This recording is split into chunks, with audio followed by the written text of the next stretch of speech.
Buenas tardes, profe, ¿qué Vamos, tal? traten de hablar un poco, a ver si les escucho. Buenas tardes, doctora.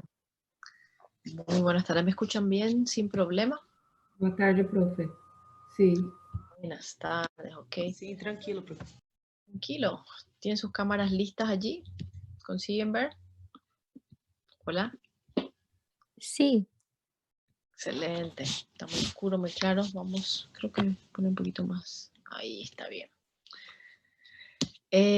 Bueno, nuestra nueva vida alternativa, ¿verdad? Creo que estamos ahí, la mayoría, acostumbrándonos a esta nueva forma de enseñanza. Voy a tratar de hacer por momento, ¿no es cierto? Tratar de eh, hacer estas primeras clases por acá, vía Zoom, en algún momento, ver para encontrarnos cuando esté todo un poco más organizado. Y hablamos con el doctor Saúl, que es nuestro encargado, de tratar de unificar un poco los temas. Cambió algo nuestro contenido, nuestro orden de temas, pero siempre les vamos a estar pasando. Esta es la primera clase que tienen de fármaco. sim, profe. Sí, doctora. Ok, bienvenidos entonces. Yo soy la doctora Zulmi Aranda. Para quien no me conoce, yo soy médica internista y también soy médica intensivista. Trabajo en la terapia intensiva del Hospital Regional. Estoy a cargo de la terapia intensiva acá en nuestra ciudad. Bueno, el encargado de la cátedra es mi amigo el doctor Saúl Recalde. Inicialmente estaba yo en ese rango, pero por unas cuantas otras responsabilidades le pasé a él. Él es mucho más capaz que yo de llevar esto a cabo, pero yo le voy a seguir acompañando, voy a estar con ustedes en las clases y nuestra dinámica es relativamente interesante. Tratamos de llevar clases de fármaco y aplicar un poco a lo que es el día a día, lo que nosotros vemos realmente, ¿verdad? Lo que va pasando en el hospital, porque finalmente eso es lo que a ustedes les sirve. Entonces nuestro enfoque siempre es así, ver el contenido teórico y tratar de aplicar. Solo que farmacología es una materia compleja, difícil y de repente tiene unos cuantos conocimientos teóricos que previamente hay que tener, ¿no es cierto? Entonces les pido que desde un principio ya ustedes vayan ajustando el calendario, no dejar para última hora un clásico nuestros estudiantes, ¿verdad? Tratar de unificar eso cuando estamos llegando cerca de los parciales. A mí me gusta mucho enseñar cuarto, quinto año y en algún momento también estuve a cargo de los alumnos de sexto y por lo mismo, por lo propio, por los compromisos de la parte laboral en sí, no docente, tuve que ir dejando algunas tareas, algunas clases, pero fármaco me gusta. Siempre voy estudiando para cada clase, siempre voy aprendiendo un poco más y conocimientos de farmacología son útiles en distintas etapas de la vida. Primero, porque nosotros tenemos que prescribir. No tiene mucho sentido saber diagnosticar de todo y si no sabemos cómo vamos a medicar al paciente. Segundo, para los exámenes, porque finalmente nos interesa pasar exámenes, ¿verdad? Entonces, los exámenes de competencia, ya sean exámenes de revalidación, exámenes de grado, exámenes de residencia, siempre tienen imbrincado conocimientos de farmacología. Así que lo que ustedes van a aprender en esta materia y vamos a aprender todos juntos, les va a servir para la vida. Eso tiene que ser un estímulo. Y diferente a lo que les van a decir los otros profesores, que pienso que van a arrancar la materia diciendo mi materia es la más importante porque yo soy el que le da la semiología, yo soy el que le enseña a explorar, yo soy el que le enseña a conocer. Yo no voy a decir eso. Yo no voy a decir que mi materia es la más importante.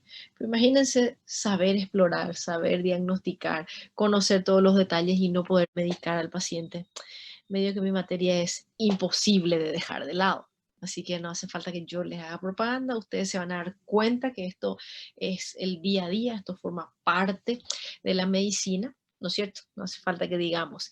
Otra cosa, cuando van comenzando a visitar las reuniones familiares, creo que eso ya les pasa ahora, ¿verdad? Y más con esto de la pandemia que se pide información por todos lados. Ustedes están estudiando medicina y viene alguien siempre y les dice, ok, tengo esta enfermedad, estoy tomando este medicamento y antes de ver farmacología uno como que se siente desesperado, ¿y qué es ese medicamento? Y voy buscando qué es lo que hace el fármaco, y pero no recuerdo qué es la enfermedad, hasta que nos rendimos y decimos, no, yo estoy estudiando, yo todavía no tengo ese conocimiento.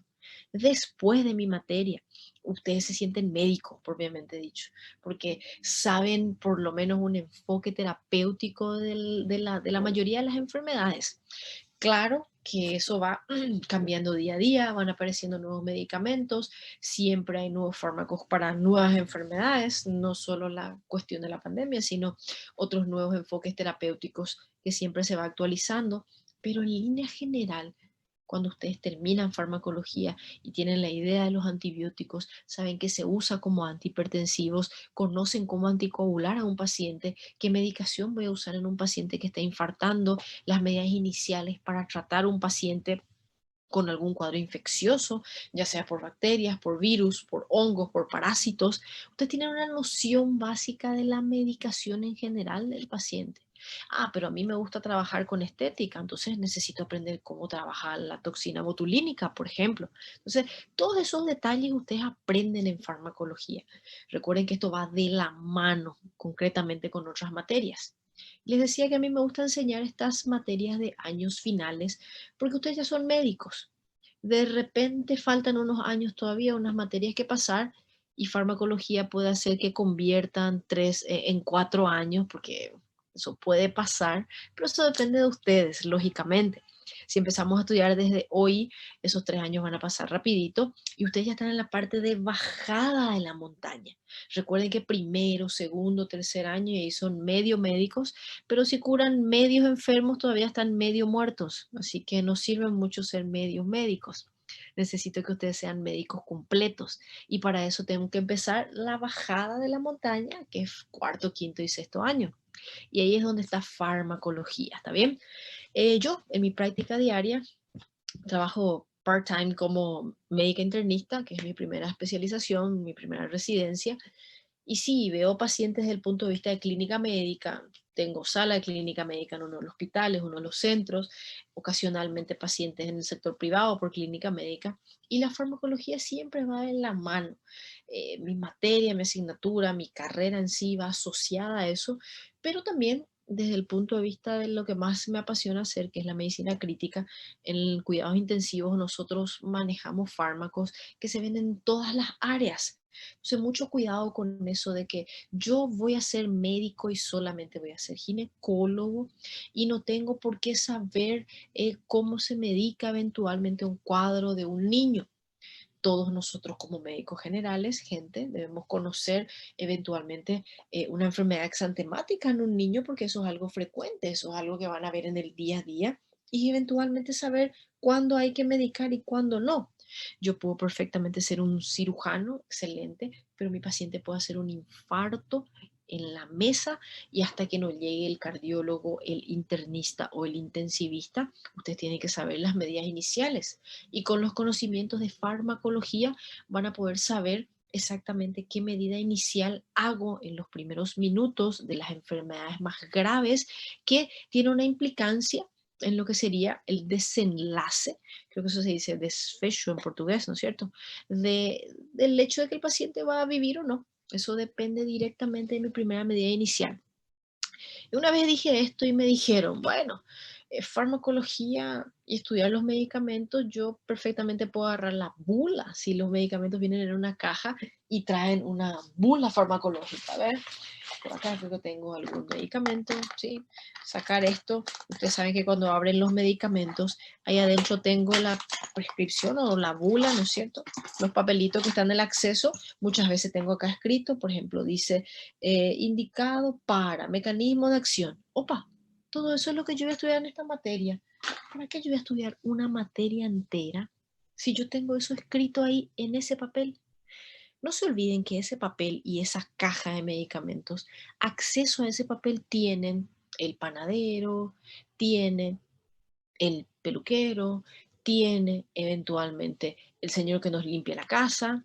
Y si voy de oficios a profesiones, tienen acceso a ese papel el ingeniero, el arquitecto, el abogado. Pero gente, hay una cuestión que nos hace diferente de ellos. Nadie es superior a nadie, todos nos necesitamos, pero simplemente el hecho de que ustedes se estén formando de médicos hacen de que ustedes sean, y precisamente eso, médicos. Ustedes tienen conocimiento de histología. Ustedes saben perfectamente que la célula tiene una bicapa de lípidos. Ustedes saben las funciones de las organelas de cada célula. Ustedes conocen la función tisular y el déficit o la consecuencia por patología, por anatopato, por patoquirúrgica, de lo que ocurriría si eventualmente el paciente no tiene esa función celular conservada. Entonces, si alguien me habla de un hepatocito que no está estructurado y está edematizado, yo recuerdo que el hepatocito está al lado de otro y puede comprimir ese canalículo biliar. Y esa colestasis que va a ocurrir puede tener una implicancia en un fármaco que requiere una eliminación por esa vía biliar. Yo también sé las consecuencias de poder suprimir la cascada de la coagulación. El hecho de que el tromboxano A2 que viene de las plaquetas, que se encarga de formar pseudópodos en las plaquetas, no ocurra. Entonces yo, por histología, no voy a solamente leer y saber que un fármaco puede actuar en la colestasis o un fármaco puede actuar inhibiendo la agregación plaquetaria. Yo como médico sé la consecuencia de no eliminar bilis y yo como médico sé la consecuencia de la no agregación plaquetaria. Esa es la diferencia con una persona no médica que va a leer la bula, la prescripción y todo lo que está escrito en la cajita de los fármacos. Nosotros somos médicos, nosotros tenemos otro conocimiento. Entonces, eso convierte esta área exclusivamente nuestra. Esa es la idea que quiero que ustedes tengan. Ustedes tienen que sentirse médicos y tienen que adoptar la responsabilidad. Hoy no tenemos práctica en los hospitales, pero sí van a tener eventualmente práctica en los consultorios y van a ver en algún modo u otro pacientes. No es para agarrar y hacer, no, le voy a hacer una selfie ahí, estoy viendo a mi primer paciente, o me voy a hacer una selfie porque es mi primera clase de fármaco, mi primera prescripción. Esa no es la idea. La idea de ser médicos es saber que a partir de hoy, que ustedes están en la fase de bajada de la carrera, tienen una responsabilidad moral, donde cada día tienen que adquirir un conocimiento nuevo. ¿Ok? Porque ustedes tienen en sus manos no una casa, no una construcción, no una estructura, no un servicio. Ustedes están trabajando con vidas humanas. Así que saber qué farmacología necesito estudiar, no para pasar de año, sino para incorporar esos conocimientos, les vuelve a ustedes responsables. Y cada vez que lean algo bioquímico un poco aburrido en los capítulos, guarden ese compromiso que hicieron cuando aceptaron estudiar la carrera. Opa, ¿qué tiene que ver esto, verdad? Cualquiera de nosotros se va a encontrar hoy en el día a día con algo muy parecido. Yo voy a saber de todo de farmacología, me aprendí todo el tratamiento, pero se me olvida que en medicina eso va tomado de la mano todo el tiempo con lo que serían las medidas no farmacológicas que siempre son partes de la terapéutica. Recuerden, gente, que las medidas no farmacológicas son todos los demás cambios de estilo de vida que yo le hago a mi paciente.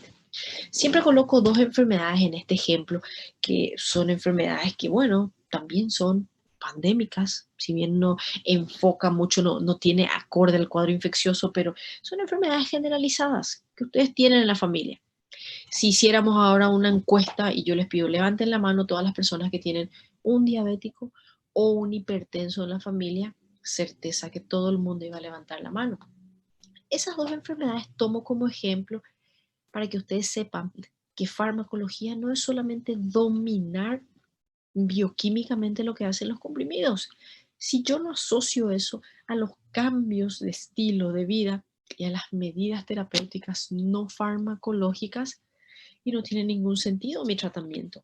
Bien, no dejo de lado las otras materias, porque gente, si yo tengo un paciente y no sé lo que tiene mi paciente, yo puedo dominar perfectamente farmacología, pero jamás le voy a medicar bien a un paciente si yo no sé lo que le pasa. Así que el proceso diagnóstico que inicia desde la conversa con el paciente, desde indagar la molestia como tal del paciente, desde ver mi paciente como un todo, como un ente biopsicosocial, además de una exploración complementaria correcta. Y no estamos en Doctor House. No estamos en Doctor House que de repente el paciente viene con fiebre y el tipo le hacen 5 resonancias. Y si el doctor House no adivinaba que tenía a su paciente con 5 resonancias, y bueno, como que no tiene mucho sentido. Bien. Aparte del costo, del riesgo del paciente, no hay una metodología diagnóstica correcta. En cambio, nosotros como médicos tenemos que avanzar de lo más sencillo a lo más profundo, dependiendo del caso.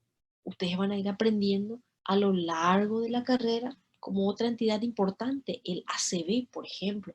El paciente llega y para yo tomar una conducta necesito una tomografía. Sí, pero hay que preguntar, ok, maravilla, preguntamos, tocamos, examinamos para decidir qué fármaco voy a usar. Esa entidad en particular necesita una tomografía. Entonces, ustedes van a ir creciendo desde el punto de vista diagnóstico y van a ver que hay enfermedades donde yo puedo obtener la clasificación correcta solo con saber examinar al paciente. Pero hay otras enfermedades donde yo voy de la mano totalmente de los medios auxiliares de diagnóstico. ¿Por qué estoy hablando de esto si esto es fármaco? Porque, gente, imagínense un paciente que tiene un ACV hemorrágico, que un sangrado en la cabeza, y yo digo, pero podría ser isquémico. Va y que es isquémico, le voy a colocar una aspirineta allí para ayudar un poco a la antiagregación plaquetaria. El paciente sangró. Yo poniéndole una aspirina, que es un antiagregante plaquetario, el ácido acetilsalicílico, vamos a estudiar en su momento, yo le voy a estar complicando a mi paciente. Entonces, lejos de ayudarle, le voy a ofertar un mayor daño. Y recuerden que dentro de nuestro principio está el primum non nocere. Bien, ni sé si se pronuncia así en latín, pero bueno, sí le escuché decir siempre a las personas que lo leían. Entonces, la Academia de Lengua Española te dice que podés leer así como está escrito. Pero, ¿qué estoy diciendo? Primero, no hacer daño. Si yo recuerdo que la farmacología va asociada a los cambios de estilo de vida, y yo recuerdo que el proceso diagnóstico es fundamental para saber lo que tiene mi paciente, tengo medio camino ganado. Entonces ahí voy a indicar el medicamento. Y se va mi paciente y se toma un medicamento y caemos en otro drama clásico del ser humano. El paciente se siente maravillosamente bien, le di un antibiótico en 8 horas y el paciente, como se sentía bien, simplemente dejó de tomar el antibiótico en 8 horas.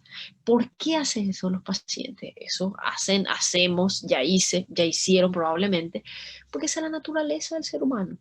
El no cumplimiento de mi tratamiento implica que todo lo que yo estudié, pensé, diagnostiqué y pues no sirva.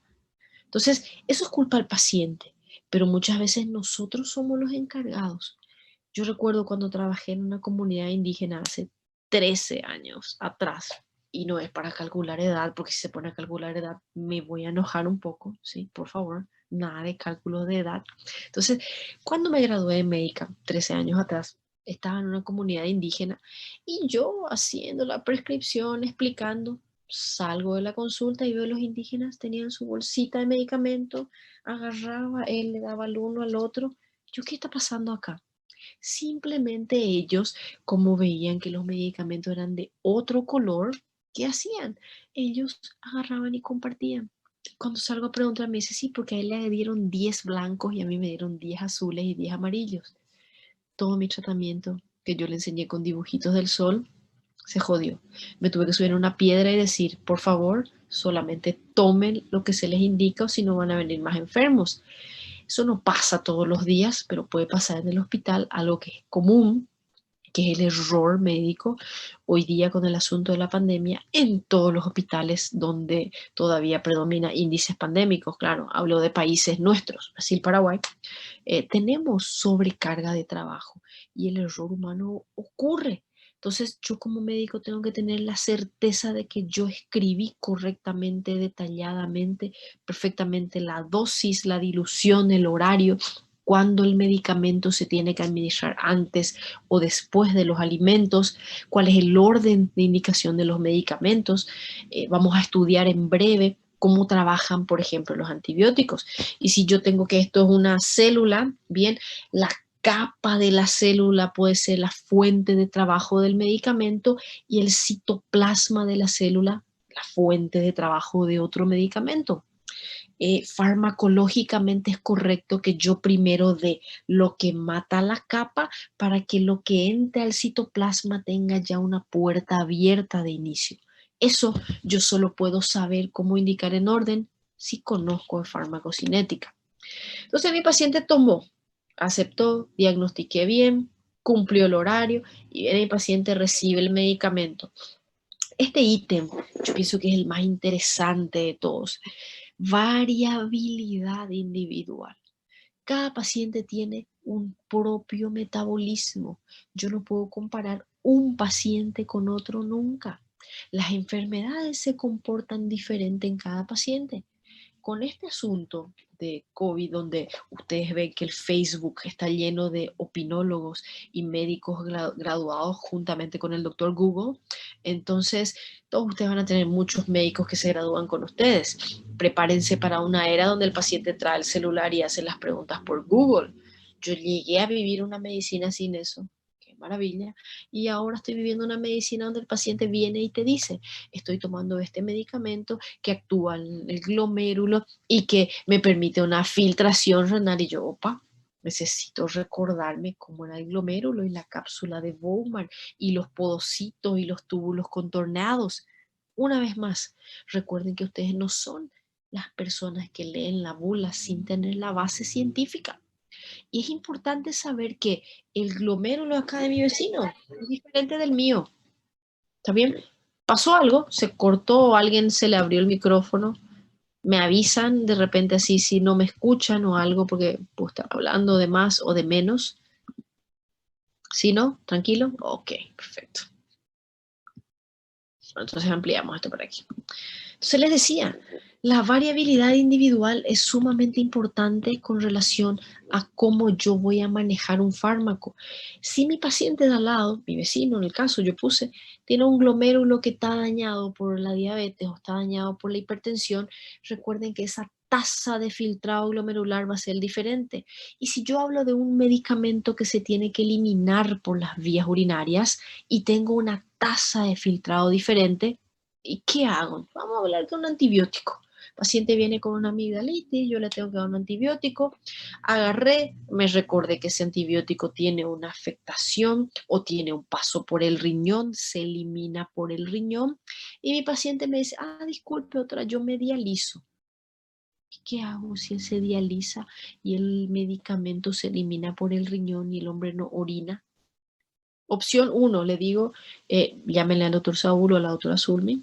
Opción 2, le digo, yo todavía estoy en farmacología, no pude aprobar. Opción 3, le puedo decir, señor, usted se dializa, esa no es culpa mía, no le puedo dar este medicamento, váyase a su casa a morirse con su infección. Opción 4, estudian farmacología y aprenden que los pacientes que tienen filtrado glomerular más bajo tienen un ajuste de dosis de los medicamentos. Esa es la idea de la variabilidad individual. ¿Qué pasa acá? Una vez que el fármaco entró, recordamos que cada paciente lo va a tener de una forma diferente, pero existen los pasos farmacológicos, en el caso farmacocinéticos, que es lo que va a pasar en el cuerpo de mi paciente después que el medicamento es introducido, y cada paciente va a tener esos pasos en dependencia de su propia condición. Y otra, yo hace 13 años atrás, cuando me acababa de graduar, tenía 13 kilos menos, probablemente como todos nosotros, 13 años atrás, en fin. Entonces, yo en otra etapa de mi vida tenía otro ritmo de vida, otra alimentación, otra edad. Fíjense, viste que yo ahora tengo 20, porque recuérdense que lo que vale es la edad mental y del corazón.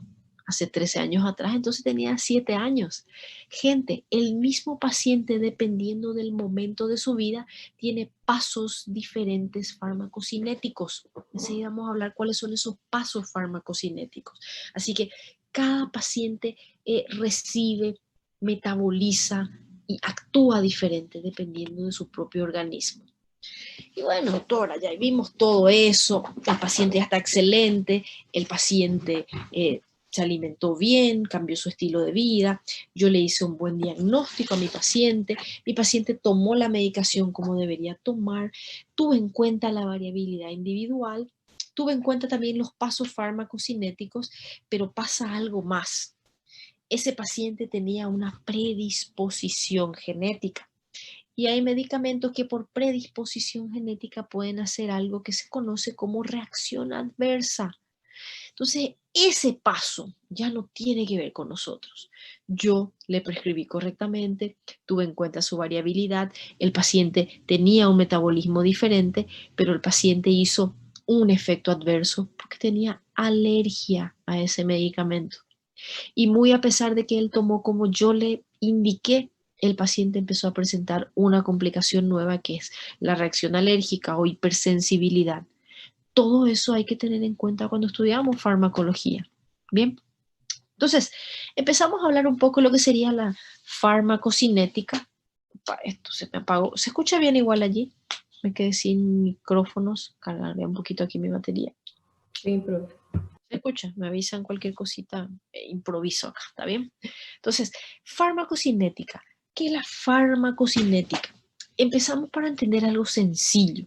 Cuando yo tengo un medicamento, ese medicamento tiene que llegar en el sitio de acción. Si usted tiene una neumonía y usted tiene una infección urinaria, no es que ustedes anotan por la pastilla, vos te vas al pulmón y ahí tomo, y después anotas, vos te vas al riñón y tomás. Ustedes toman el medicamento y el medicamento tiene que ir a terminar allá donde él trabaja. No es que yo hago un corte en el tórax y meto la pastilla en mi pulmón, yo tomo ese comprimido por vía oral.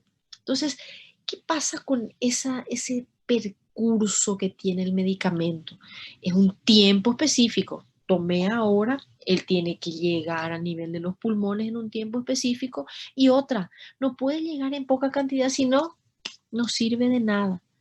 Esa relación que existe en el hecho de yo tomar el medicamento, la cantidad específica que tiene que llegar donde tiene que llegar, mantenerse donde tiene que trabajar y después tiene que salir de ese sitio nuevamente, entrar, llegar, trabajar, hacer lo que tenga que hacer, salir sin causar un daño y generando una respuesta farmacológica, o sea, ese curso de las concentraciones, de las cantidades de los fármacos, de su metabolito, en los líquidos biológicos, en los tejidos y su relación con la respuesta terapéutica o farmacológica.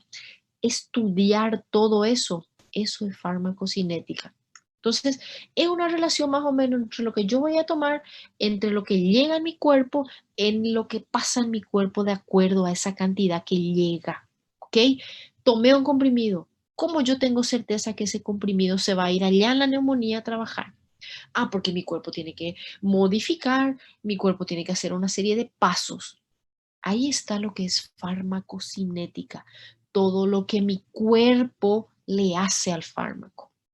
Tomo la pastilla y mi organismo tiene que liberar la forma farmacéutica, absorber ese medicamento, transportar ese medicamento, mantenerlo en un lugar específico y ahí está.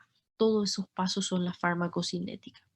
La farmacodinamia, al contrario, dinamia viene de dinámico, de cambios, de movimiento, es lo que el fármaco le hace al organismo. Entonces, yo tomé un medicamento, después que él ya llegó donde tenía que llegar, él empieza a tener efectos bioquímicos.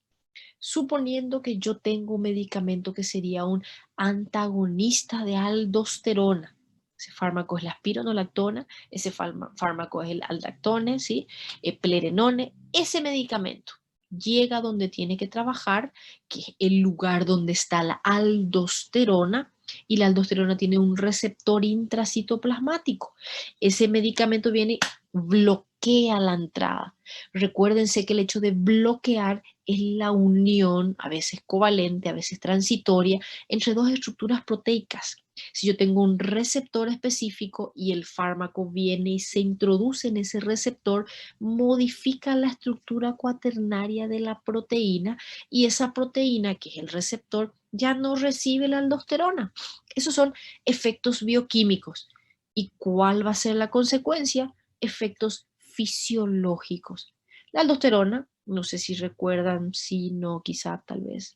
La aldosterona se forma en la suprarrenal, en la corteza suprarrenal, en la tercera capa de la corteza suprarrenal, y ella migra, y uno de los sitios donde trabaja es en el riñón. Lo que hace la aldosterona justamente es favorecer reabsorción de agua y sodio y eliminación de potasio. Opa, si yo le bloqueo a la aldosterona, no se va a reabsorber sodio y no se va a eliminar potasio. Eso es lo que sería la consecuencia fisiológica de bloquear la aldosterona. Entonces, ¿qué yo tengo? Tengo, en ese caso, que el paciente va a tener bajo sodio y mucho potasio. No metió sodio, no sacó potasio. ¿Se entiende más o menos la idea? ¿Sí? ¿No? Sí entendí, no, no escuché, estoy viendo mi novela, no se entendió. ¿Les escucho? Sí, profe. Sí, profe. Bueno, gracias. Complicado esto de repente de no verles porque ahí yo ya tendría y les obligaría a usar el nombre en el chaleco. De todos modos podemos hacer esto más interactivo. Pues ustedes me pasan cuando tengan una lista a mano, voy a ir llamando los nombres. Entonces digo, a ver, fulano, mentira, porque eso es muy tenso. Entonces la idea es que ustedes hablen conmigo y que me pregunten. Otra cosa que me olvidé de decir, como yo soy intensivista, mi ritmo de vida es en novena. Recuerden que los carros modernos no tienen solamente hasta quinta, tienen un cambio D9, ¿no es cierto? Entonces yo vivo en D9. Sí, de por ahí estoy hablando un poco más rápido de lo que el cerebro puede traducir. Ustedes me dan una frenada. Decían algunos alumnos que tenían que irse en la clase de Zulmi de capacete porque yo hablaba muy rápido y de repente paraba y para no golpear la cabeza, ¿verdad? Entonces, ya está la dica, ¿sí? Si hablo muy rápido, solo me avisan. Volviendo acá, farmacodinamia, aldosterona, hablé de bloqueante de aldosterona. ¿Qué es lo que hace el fármaco? Opa, el fármaco bloquea el receptor de la aldosterona, es un efecto bioquímico. ¿Qué es lo que pasa? A la aldosterona debería de meter sodio, debería de sacar potasio. Nada de eso no pasó. Opa, consecuencia fisiológica, no entró sodio, no salió potasio. Hiponatremia, hipercalemia. Eso es una acción del medicamento, o sea, es lo que el medicamento hace al organismo. Para eso, te van a tener una clase linda con Saúl donde les va a hablar de los receptores para lograr todos los efectos farmacodinámicos. Pero fíjense cómo funcionan más o menos estos receptores. Yo puedo tener un receptor que tiene que ver con una interacción. Hay receptores que tienen estructura cuaternaria y el fármaco se va y se pega a esa estructura y favorece la unión con su ligando. Entonces viene, ejemplo, el GABA, y yo tengo un receptor de GABA, y vienen las benzodiazepinas, que son los fármacos, se pegan a ese receptor de GABA y favorecen la mejor interacción del receptor con su ligando. Entonces yo tengo que ese fármaco tiene una acción GABAérgica, potencia esa unión. Hay otros receptores que favorecen a que se acople la proteína G y entonces cambia la estructura y hace que se formen sustancias, ¿sí? Entonces esas sustancias se forman a base de activar ciertas proteínas, que son la proteína G, por eso se llama así, porque está asociada a la activación GTP-GDP, ¿bien? Entonces, el cambio va a ocurrir como consecuencia de mayor cantidad de ese metabolito intracitoplasmático. Hay otros receptores, como el que le hablé, que tienen su receptor, su núcleo, su trabajo dentro del citoplasma, no solamente en la membrana. Ustedes no pueden generalizar que siempre un fármaco va a estimular o va a bloquear un canal. No necesariamente. Muchos fármacos se unen en una fase de la proteína y el trabajo farmacológico es adentro del citoplasma, en la otra fase de la proteína. Yo, por ejemplo, puedo tener una unión en el espacio extracelular y la acción, la consecuencia de esa unión sería una catálisis que se provoca por el espacio intracelular. Así que no puedo aprender, todos son bloqueantes o estimulantes. Los fármacos tienen sus efectos dependiendo de dónde se unen. Les voy a contar un secreto, pero no cuenten que yo dije esto. Hay fármacos que no sabemos cómo trabajan. Qué horror, pero es verdad. Simplemente esos medicamentos yo ya logré ver una consecuencia, pero no puedo explicar el efecto específico. No es activa esta enzima, inactiva esta enzima. Mejora esta unión, empeora esta unión. Bloquea este canal, activa este canal. No necesariamente se conocen los efectos. Por eso vamos a hablar de farmacodinamia en otra clase. Entonces, farmacocinética sería el requisito para que el fármaco pueda hacer su trabajo, pero ¿dónde? Y hablé de neumonía en el pulmón, tomé el fármaco acá por la boca. El medicamento no tengo que cortar el tórax y meter en el pulmón. Tomé el medicamento y él va a llegar hasta el pulmón. Entonces, la idea es que el fármaco acceda en el sitio específico donde tiene que trabajar. Opa, muy parecido a la cuestión del espermatozoide y el óvulo, ¿no es cierto? Pero en este caso hace falta un espermatozoide para fecundar. En el caso del fármaco, no. Tiene que llegar a una concentración adecuada. Por eso nos sirve. Ejemplo clásico de la vida. Y a partir de hoy ya pueden ser ustedes los que van a dar la orientación final. El estudio de la ivermectina, tan controversial para poder hablar si es útil o no en pacientes con infección por virus SARS-CoV-2 que están con COVID. Esos pacientes que tienen la infección por el SARS-CoV-2, esos pacientes se creía que cortando la replicación viral yo cortaba la enfermedad. Hoy día se sabe que es mucho más allá que solamente el virus. Aún así, cortar la cantidad de replicación viral siempre fue un punto a nuestro favor, clínicamente hablando.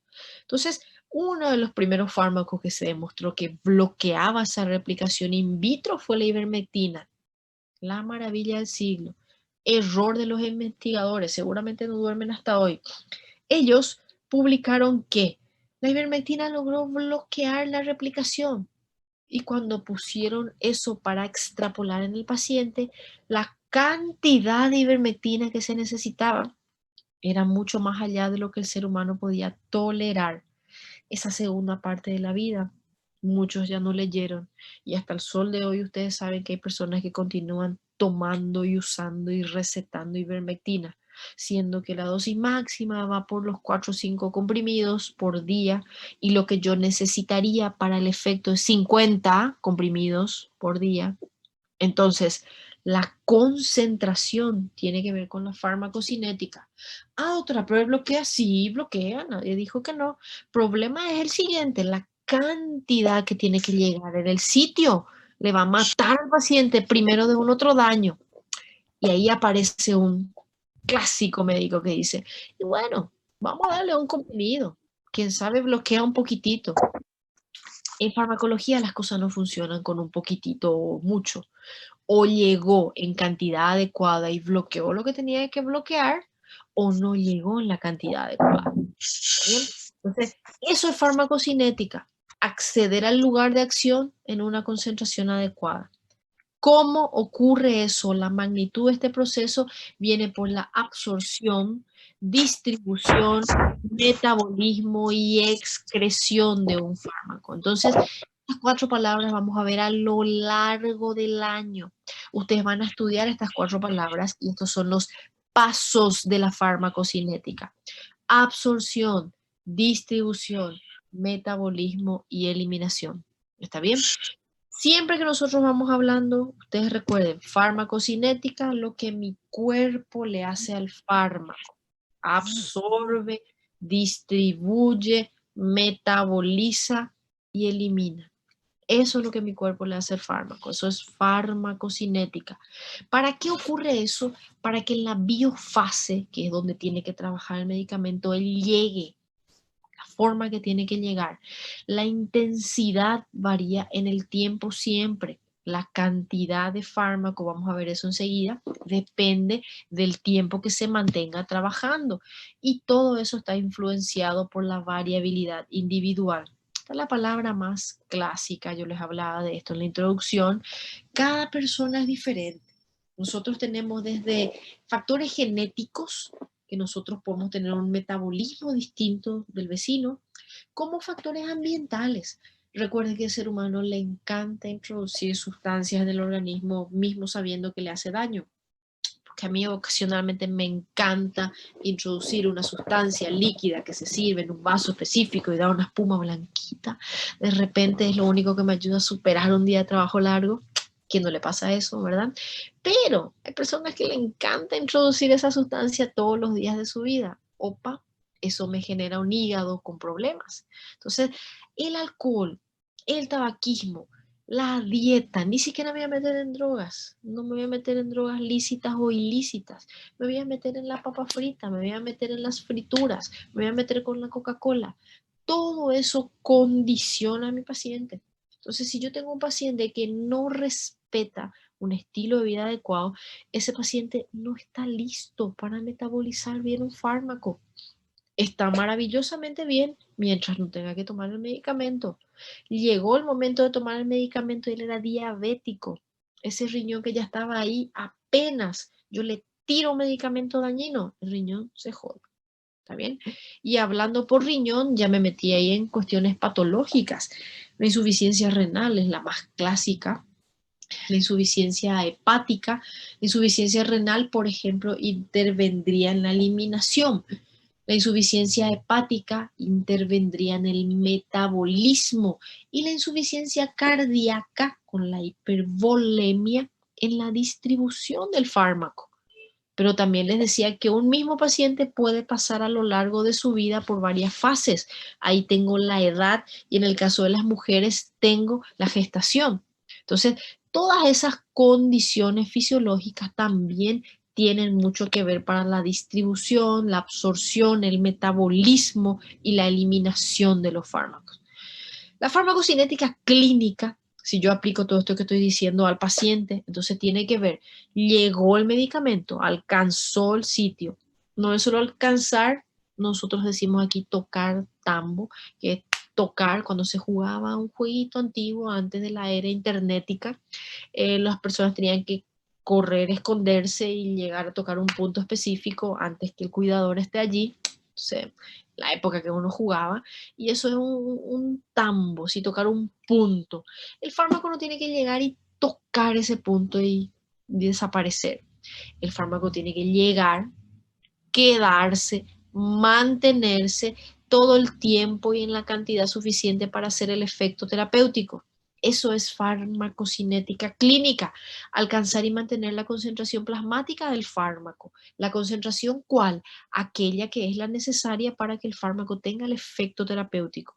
Y opa, dentro de la introducción yo les hablé de algo más. No es solo tener el efecto terapéutico, es no tener efectos tóxicos.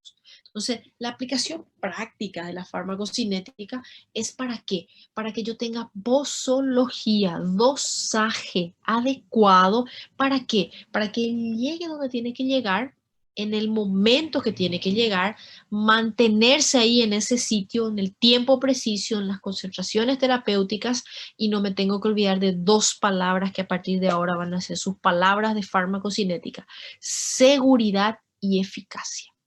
Él tiene que llegar donde tiene que llegar, pero aparte de eso tiene que ser un fármaco seguro y tiene que ser un fármaco efectivo. Si él llegó allá y sobrepasó la cantidad, y ahí no funciona. Por más de que él haga su efecto, voy a terminar matando al paciente con el efecto adverso. Seguridad y eficacia. Entonces, objetivo de la farmacocinética clínica. Me acordé de seguridad, me acordé de eficacia. Para ser seguro, tiene que ser una concentración que no sea muy alta.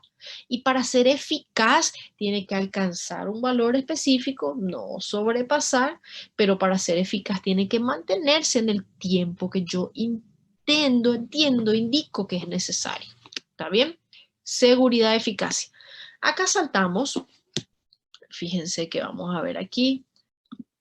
Voy a hacerles esto y tratar de hablar un poquitito de esta parte de la historia. Consiguen ver ahí, siempre es ordenada abscisas. Nosotros vamos a hacer acá una división y vamos a hacer acá otra división.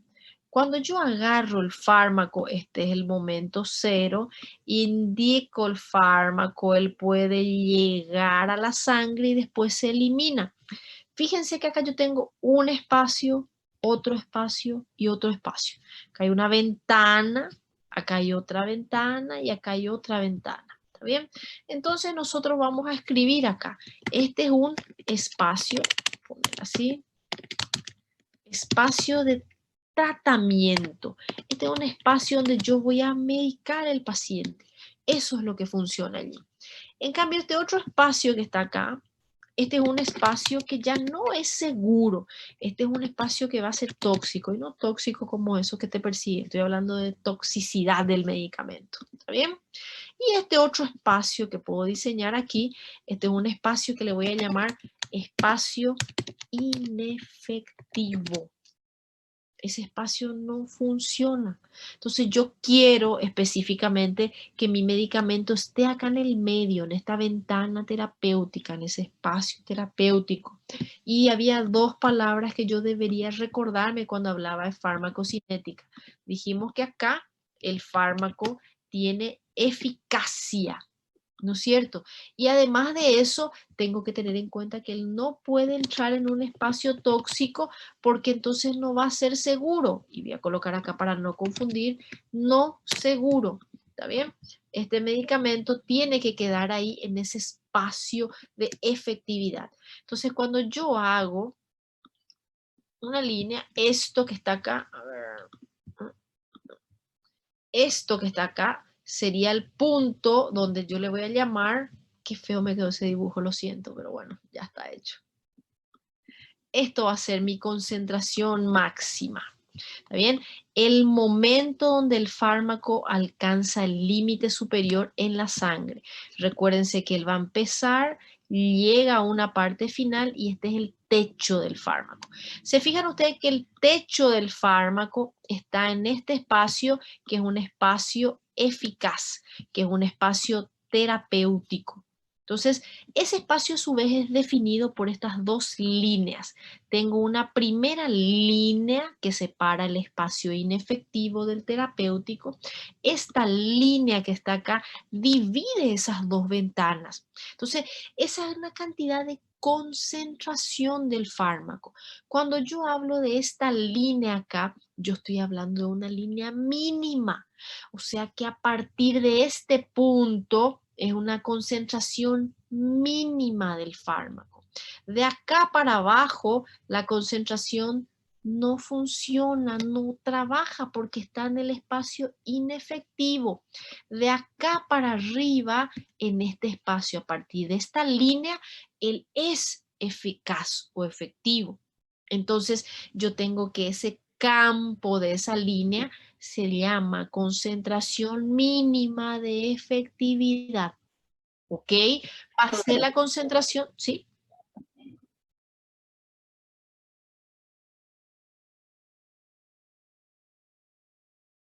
No, es un valor. Recuerden que yo estoy hablando, siempre cuando hablamos de esto, esto tiene que ver con tiempo y este eje aquí tiene que ver con concentración.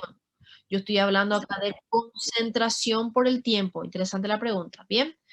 A ver, solamente para que puedan ver y entender un dibujo que está un poquitito más lindo que el mío. Fíjense, acá yo tengo en la primera parte un espacio verde, luego tengo naranja y allá arriba tengo otra vez un espacio verde, ¿verdad?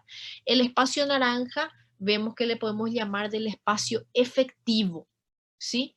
Allá en la punta tengo la Cmax, ¿consiguen ver la Cmax? Concentración máxima. Esa Cmax está ahí adentro, adentro del espacio efectivo. Ella pasó eso que está ahí, una línea que es la línea CME, concentración mínima de efectividad. Y allá arriba está otra línea que se llama la CMT, la concentración máxima terapéutica. ¿Por qué? Porque pasando esa concentración máxima terapéutica, el fármaco va a dejar de ser seguro y se va a convertir en un fármaco tóxico. ¿Está bien? Entonces, hasta aquí me acompañan. ¿Vamos bien? Sí, doctora. Sí, doctora. Entonces, Sí, genial, profe. genial. Qué bueno. Tengo entonces la concentración máxima, gente, está en el espacio naranja. El espacio naranja es qué cosa? Es un espacio seguro, es un espacio efectivo. ¿Cómo yo defino eso? Pasando una concentración plasmática mínima para ser efectivo, porque si él se queda muy abajo, él no es efectivo. Si él se quedó en ese espacio allá abajo, es un espacio de no trabajo. Para empezar a trabajar tiene que pasar esa línea mínima de efectividad. Esos son valores que se estudian en el laboratorio, ¿ok? Tiene que pasar esa línea, pero nunca sobrepasar la concentración máxima terapéutica. La concentración máxima terapéutica es la divisoria con el espacio tóxico. Entonces, mi concentración máxima tiene que mantenerse ahí. Opa, tengo paciente con fiebre y acabo de fabricar un medicamento nuevo para la fiebre, que no es la dipirona, nos da alergia, no tiene problemas con el hígado como el paracetamol. Ese medicamento para la fiebre que yo descubrí es maravilloso.